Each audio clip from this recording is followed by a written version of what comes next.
Welcome to Living Waters Church, a community with Jesus at the center, shaped by Scripture, dependent on His Spirit, following together. For more resources, information, and news, check out our website, lwchurch.ca, and get connected.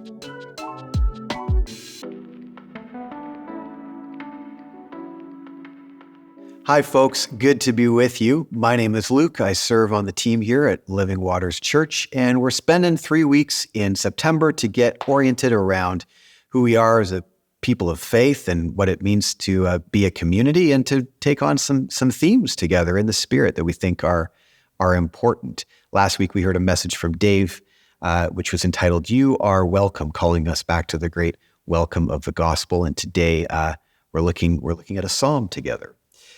Here we are in mid-September. In a way, I think September is both the end of a beginning and the beginning of an end.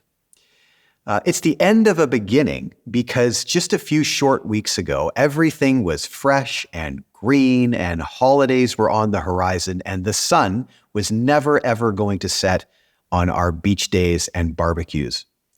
September is also the beginning of an end, the last quarter of our calendar year, where green turns to gold, the temperatures sink, and sunset watching outside turns to candle watching inside. Thanksgiving comes in just 4 weeks, which is a fact that might make you either salivate or panic. September is the end of a beginning and the beginning of an end. In other words, September is one of those times of year where things are changing. For some, September can be a rush. Get the classroom ready, get the business ready, get the kids ready. What's the schedule again? How many papers this semester? How many practices this month? When should we pull the patio furniture in? What did you do with your boots? For others, some for the very first time, September is slow. With little to do but watch the leaves turn and the first chestnuts drop. You certainly don't miss those back-to-school rush days. Or do you? Whatever it is, both in turning leaves and turning calendars, September brings change. And the thing about change is that we tend to have a complicated relationship with it. It's true that too little change is deflating, but too much change can be also disorienting. Even the most flexible among us needs some consistency. And so we learned in every season of life, change is inevitable. The Septembers of our lives remind us of this. Psalm 136 is a psalm with, you'd have to say, a vast imagination. It spans backwards past prehistory and stretches forwards into the distant light years of eternity. Psalm 136 covers a lot of ground. And in it, we're faced with the unavoidable theme of change. But Psalm 136 is also shaped by an even more staggeringly definite reality. Something more certain than the ebbs and flows of human history or our own personal stories. Inevitable as change may be, this psalm nudges us toward something even more inevitable and trustworthy. By the time the Psalms were written, the ancient Israelites had a pretty good handle on their history, and they took great pains to remember it. You can tell this by seeing Israelite history all through the Psalms, both in tightly crafted shorthand and in longer forms, depending on the psalm you're reading. Several authors wrote the Psalms, but a common grounding for every psalm is the Israelite understanding for where they came from and the God they trusted. This theme of history and trust is constantly drawn on by the psalmists, and Psalm 136 is no different.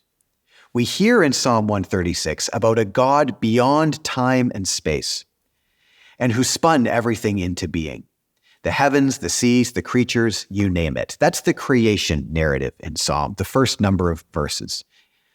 We hear that God was concerned with the pinnacle of creation, humanity, and who wants us to know who he really is and who we really are by his action in history. That's the Exodus. So we have Genesis, the beginning of Psalm 136, which moves us into the Exodus narrative.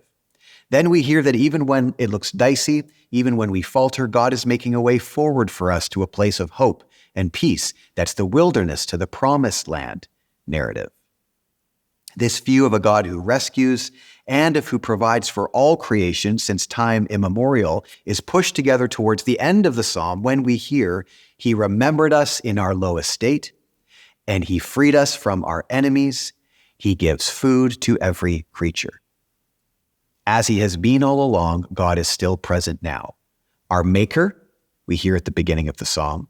Our rescuer, we hear in the middle. And our constant provider, that we hear at the end. This is the framework of Psalm 136. It's not all that complicated a psalm. You can go and read it once we're finished here. It's a basic retelling of Israel's history and God's relation to his creation in general. It starts with a cosmic view, it falls into human history, and it comes to rest right at your elbow, simultaneously expansive and intimate. It begins with, give thanks to the Lord for he is good, and it ends with, give thanks to the God of heaven. So this isn't simply a retelling of Israel's history, but is also an instruction or a call to worship. Psalm 136 is saying, this is God's nature and scale. This has been God's action in history. Give thanks to him and trust him.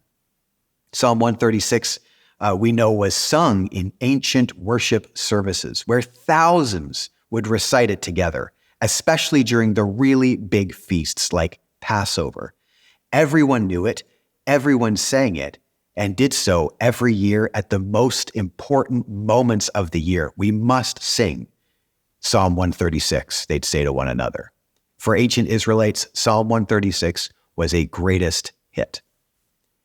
But if you leaf through the psalm, what will stand out to you at first is perhaps not the framework of broad Israelite history as we just covered, or the cosmic themes of God as creator and provider. What likely stands out to you first is the repetition of one phrase after each and every line in the psalm.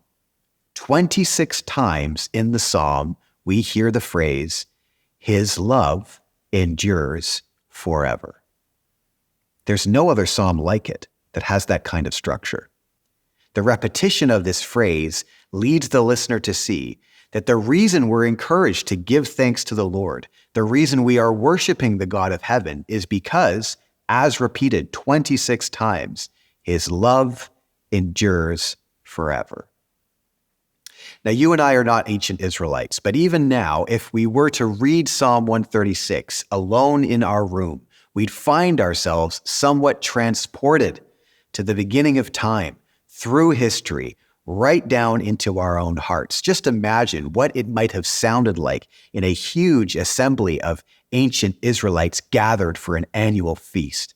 Their story resonating through their bones, the only thing resonating deeper being that repeated phrase 26 times, his love endures forever. His love endures forever. His love endures forever. But what does that phrase mean? His love endures forever. Well, the scholars tell us that the translation from Hebrew is layered. Some argue the Hebrew is best rendered, his faithful mercy endures forever. Others make a case for something like, his faithful love endures forever. And some, as has been rendered in our translation here today, simply, his love endures forever. Punchy as that final translation is, an emphasis on faithfulness or trustworthiness is important for us to catch. We need to hear in this language that God's love was not an inconsistent flutter of the heart. It was serious, trustworthy, a covenant between God and the Israelites. Other scholars argue that we shouldn't emphasize the integrity of this covenant so much that it comes across as cold or entirely contractual, as if God had made a deal and was simply obliged to keep it. These folks want us to hear that there really is a tenderness and a charity intended in the language, which is not only reserved for the Israelites, but is shared with all creation. Taking all of this on, we're left in Psalm 136 with a sense of God's sturdy, reliable devotion filled to the brim with heartfelt kindness. His faithful love, his trustworthy love endures forever. Reliability and warmth, consistency and tenderness. And what does endures forever mean? Well, in a nutshell, it means forever. His trustworthy love is present in pre-time, it's generous in cosmic design, it's consistent in human history, and it goes on and on and on. And the psalm concludes with an emphasis that however long, however deep and wide it is, this trustworthy love is also right at your very elbow this moment when we hear the line, "He gives food to every creature," including you and me. His love existed at the beginning of the beginning. It stretches endlessly into eternity, and it lands right here, right now. Needless to say, this love is different in scale and capacity than our love. Years ago at Living Waters, we had a youth pastor named Brett, and he was dating a young woman named Natalie, and they got engaged, and through their engagement, they were serving our youth ministry, and these folks were incredible. They were great youth pastors as a team. They loved and served and shared their whole lives with our teenagers, much the same as Rebecca does today. And so generous and so kind and caring, so passionate about lives being changed for teenagers, that when it came time for them to have their wedding, they felt that they must not shelter themselves away from the church, but in fact invite the entire youth group to their wedding. So they did that. They invited everybody, all the leaders, all the people who were involved, all of the kids to come and be a part of their wedding.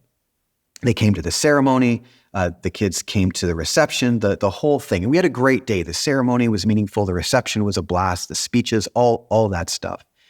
As we came to the end of the day, Brett and Natalie were about to make their way to the car. We were going to be sending them off onto their honeymoon. So we went and pulled the car around and we put the just married sign on it. And Brett and Natalie were kind of being ushered out. You know how you usher a couple away to get them into the car and send them off and wave goodbye. And just as they were about to step into the car, a teenage boy ran up to Brett and said, Brett. Brett turned to him and said, "What?" And the teenage boy said, "Can I get a ride home?"